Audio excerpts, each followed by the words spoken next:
भारतीय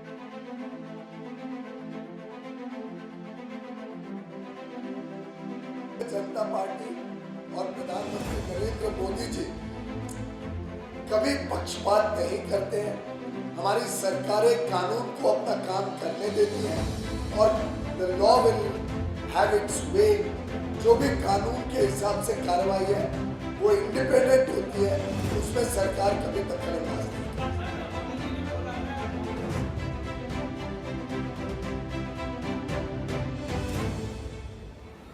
आज ही निकला है जो बताता है कि फॉर्मल एम्प्लॉयमेंट में भी वृद्धि हुई। तो मुझे लगता है कि सिर्फ बयानबाजी नहीं, ठोस सबूत और आंकड़ों के साथ बात करें तभी कुछ बात में तथ्य होगा। नहीं तो बयानबाजी तो मीडिया तक ही सीमित रहती है। जनता में तो मैं तिरपुर का आपको एक उदाहरण दे दूं, क्योंकि ये टेक्सटाइल शहर है। पीछे जब मैं तिरपुर गया तो तिरपुर के उद्योग में था आप 1 लाख लोग भेज दीजिए यहाँ, हम सबको नौकरी पे रखने को तैयार है, हमारे पास लोग नहीं।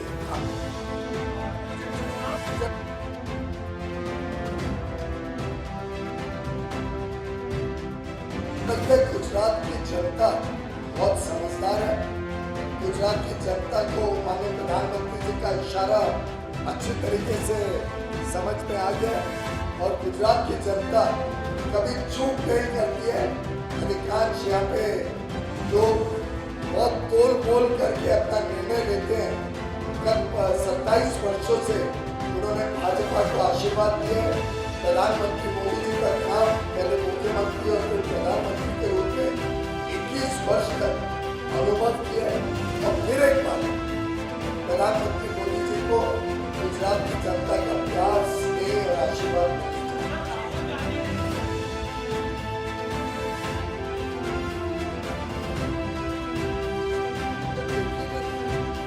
कोई कार्यकर्ता किसी पार्टी के विधेयक सड़क पे कुछ कैंपेन दिखे। मैं लगभग आपके 117 फ्लाईओवर में से शायद आज 20-25 फ्लाईओवर तो मैं घूम चुका हूँ, शायद उससे ज्यादा ही घूम लिया।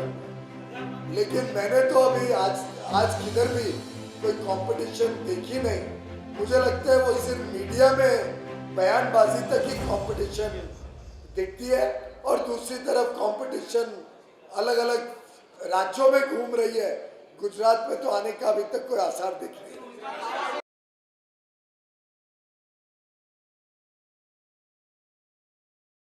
मुझे इसकी स्पेसिफिक डिटेल्स तो मालूम नहीं है, लेकिन अगर आज मैं जैसे सभी डायमंड ट्रेड से मिला, सभी लोगों से मिला, उन्होंने तो मुझे कोई ये प्रश्न उठाया नहीं। तो पता नहीं आपके पास या आपके माध्यम से मेरे पास आते हो तो अलग बात है, पर अगर ऐसा कोई होगा तो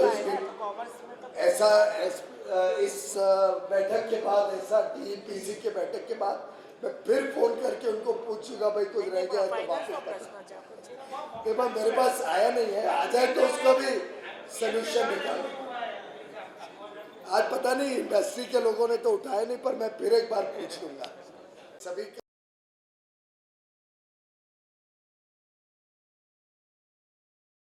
कार्यक्रमों में। इतना उत्साहवर्धन से मेरा स्वागत किया और भारतीय जनता पार्टी के सभी यहाँ के स्थानीय नेता, कार्यकर्ता, हमारे उम्मीदवार सभी को शुभकामनाएं देता हूँ कि आगे आने वाले 1 दिसंबर के चुनाव में एक ऐतिहासिक विजय सूरत से लहर शुरू होकर पूरे प्रदेश गुजरात में जाएगी। लगभग नक्की થઈ ગયો છે કે આ ચૂંટણીમાં ભારતીય જનતા પાર્ટીને ઐતિહાસિક વિજય થવાની છે। વડાપ્રધાન નરેન્દ્રભાઈ મોદીની પ્રતિ અને આપણા મુખ્યમંત્રી શ્રી ભૂપેન્દ્રભાઈ પટેલને કામની પ્રતિ બેઓના નેતૃત્વ ઉપર ગુજરાતની જનતાનો પૂરો ભરોસો છે, પૂરો વિશ્વાસ છે અને આ વિશ્વાસ, આ ભરોસા ગુજરાતમાં જ્યાં પણ હું ગયો, પાટણ ગયો, મહેસાણા ગયો, સોમનાથ ગયો, જુનાગઢ ગયો, રાજકોટ ગયો, અમદાવાદ ગયો, પૂરા પ્રદેશમાં આ લહેર જોવા મળીએ છે અને મારો આકલન છે કે એક ઐતિહાસિક વિજય આ વર્ષે પણ પ્રધાનમંત્રી નરેન્દ્ર મોદીજીને આશીર્વાદ તરીકે ગુજરાતની જનતા દેવા માંગે છે। બહુ સમજતા હું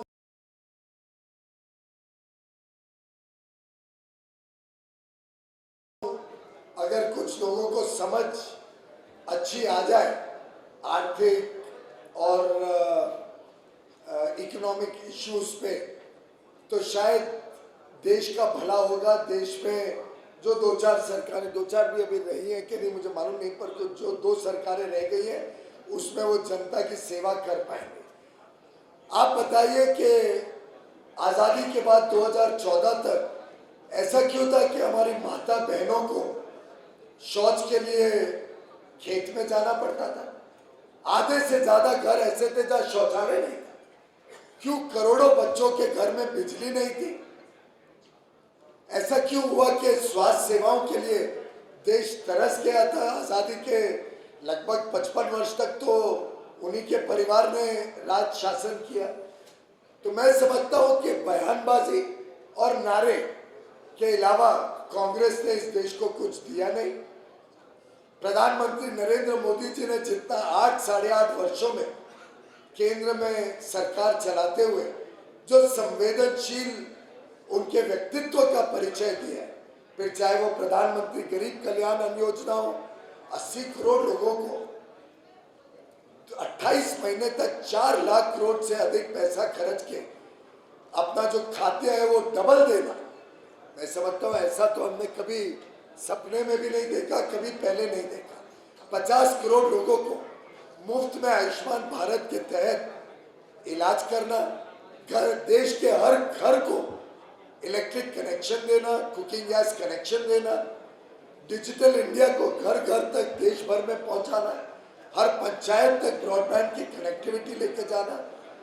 मुझे लगता है कि पूरे देश में और 2014 के बाद 19 में तो मेजॉरिटी और बढ़ के प्रधानमंत्री जी के नेतृत्व में भाजपा को मिली और आगे चल के ये लगातार बढ़ती रहेगी। गुजरात में भी ऐसा ही ऐतिहासिक विजय होने जा रहा है। मैं मंत्री के नाते कुछ घोषणा नहीं कर सकता हूँ, पर इतना जरूर बता सकता हूँ कि गुजरात में जो माहौल है, गुजरात में जो औद्योगिक प्रगति हो रही है, गुजरात में हमारे जो कपड़ा व्यापारी, कपड़ा उद्योग ने बेहतरीन काम किया है, तो ये जो स्कीम्स हैं, चाहे PLI हो, टप्स हो, PM मित्र स्कीम हो, ये सब चैलेंज मोड में सरकार लाती है आजकल। और चैलेंज मोड में जो प्रदेश अच्छा काम करते हैं स्वाभाविक रूप से उधर स्कीम्स जाती है। अब उसका जो आकलन निकालना है, आप समझदार हो, आप निकाल सकते हैं। मित्रों, आज का दिन यादगार दिन रहेगा। सुबह से ही सूरत में अन्य क्षेत्र के मित्रों के साथ जिस प्रकार से चर्चा हुई, लोगों के साथ जो सूरत की परिस्थिति है उसके बारे में जानकारियां ली और अलग अलग उद्योग के क्षेत्र से, अलग अलग समाज के क्षेत्र से सूरत के भाई बहनों के साथ चुनाव के दृष्टिकोण से भी चर्चा की।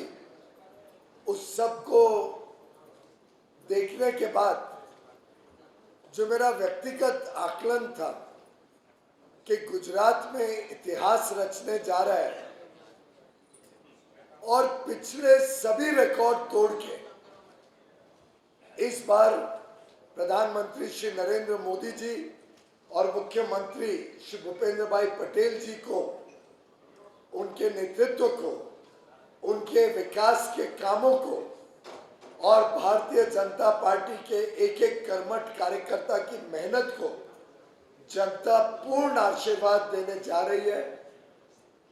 और विशेषकर सूरत में फिर एक बार 16 की 16 सीटें चाहे शहरी हो या ग्रामीण इलाके में हो, सभी सीटों पे भारतीय जनता पार्टी विजयी होगी और पिछले से ज्यादा बड़े मार्जिन से विजयी होगी। ये पक्का आज का मेरा टेकअवे है, आज का मेरा आकलन है। जो उत्साह, जो जोश भारतीय जनता पार्टी की भरोसेमंद सरकार के ऊपर, विश्वसनीय नेतृत्व के ऊपर सूरत वासियों का दिखा, जिस प्रकार से अलग अलग उद्योग वर्ग, चाहे वो डायमंड जेमन ज्वेलरी हो, वस्त्र या कपड़ा से जुड़े हुए उद्योग के लोग हों, विभिन्न समाज के नेतागण हो, लगभग सभी का प्रधानमंत्री नरेंद्र मोदी जी के गत 21 वर्षों के दिन रात प्रयास और मेहनत का जो आकर्षण देखने को मिला, जिस संवेदनशीलता से प्रधानमंत्री जी ने गुजरात का विकास और अब पूरे देश में विकास की लहर बढ़ाई है, उसके प्रति सूरत के हर व्यक्ति का विश्वास बढ़ा है, भरोसा बढ़ा है और लगभग मैदान में कोई कंपटीशन जैसी चीज दिखी नहीं। तो मेरा मानना है सूरत वासियों के प्रति मैं धन्यवाद करना चाहूँगा, उनका आभार व्यक्त करना चाहूँगा। इतना मेरा डायमंड जेम और ज्वेलरी के साथ काफ़ी विस्तार से मिलना हुआ, चर्चा हुई। वस्त्र विभाग, टेक्सटाइल के अन्य अन्य क्षेत्र के साथ, गारमेंट्स हैं, प्रोसेसिंग है, अभी synthetic rayon export promotion council के साथ चर्चा होनी है। लगभग सबने संतोष व्यक्त किया, जिस प्रकार से जब दुनिया चरमरा गई है, दुनिया की अर्थव्यवस्थाएं चरमरा गई है, दुनिया में महंगाई की इतनी समस्या देखने को मिल रही है, दुनिया में अलग अलग देशों में अभी तक कोविड भी पूरा नहीं हुआ है, समस्याएं हैं, युद्ध की समस्या है। ऐसी परिस्थितियों में जिस काबिलियत से माननीय प्रधानमंत्री नरेंद्र मोदी जी ने, माननीय वित्त मंत्री निर्मला सीतारमन जी ने भारत की अर्थव्यवस्था की कमान संभाली, भारत के उद्योग जगत को सहायता दी, लगातार ईज ऑफ डूइंग बिजनेस हो, ईज ऑफ लिविंग हो, अलग अलग कानूनों में सुधार लाने की बात हो, पर्याप्त मात्रा में ऋण उपलब्ध कराने की बात हो या निर्यात को प्रोत्साहन देने की बात हो, लगभग हर विषय के ऊपर सरकार ने प्रोएक्टिव मेजर्स आगे बढ़ के चीज़ों को संयम में रखा, चीज़ों पे नियंत्रण रखा। उसकी आज काफ़ी सराहना हुई। ज़रूर कुछ ना कुछ विषयों के ऊपर बहुत अच्छे सुझाव भी आए हैं, जिसके लिए मैं धन्यवाद करता हूँ सूरत के हमारे उद्योग और व्यापार जगत के नेताओं का। अग्रवाल समाज के लोगों के साथ भी आज चर्चा हुई, उनके अलग अलग प्रकार की जो समाज सेवा के कार्य हैं उससे भी मैं अवगत हुआ। किरण अस्पताल में जाने का मुझे सौभाग्य मिला। बेहतरीन सुविधाएं किरण हॉस्पिटल में सूरत के लिए उपलब्ध कराई जाती है। लगभग 75,000 मरीजों को आयुष्मान भारत के तहत 5 स्टार फैसिलिटीज के साथ उनकी सेवा करी जाती है। आज़ादी के अमृत महोत्सव के उपलक्ष्य में 750 से अधिक बहुत ही जटिल ऑपरेशंस करके किरण अस्पताल ने जो समाज सेवा का काम किया है, उसके लिए भी मैं सभी जो ट्रस्टीज हैं, जो किरण हॉस्पिटल के साथ जुड़े हुए हैं, जो 400 से अधिक दानदाता हैं जिन्होंने उस अस्पताल को खड़ा करने में अपना सहयोग दिया, मैं रिकॉर्ड पे लाना चाहूँगा कि यही सूरत की ताकत है। ये जो संवेदनशील चरित्र है सूरत का, ये वाकई में तारीफ करने लायक है। और मैं समझता हूँ आगे भी चल के सूरत इसी संवेदनशीलता के साथ सभी की सेवा करते रहेगा।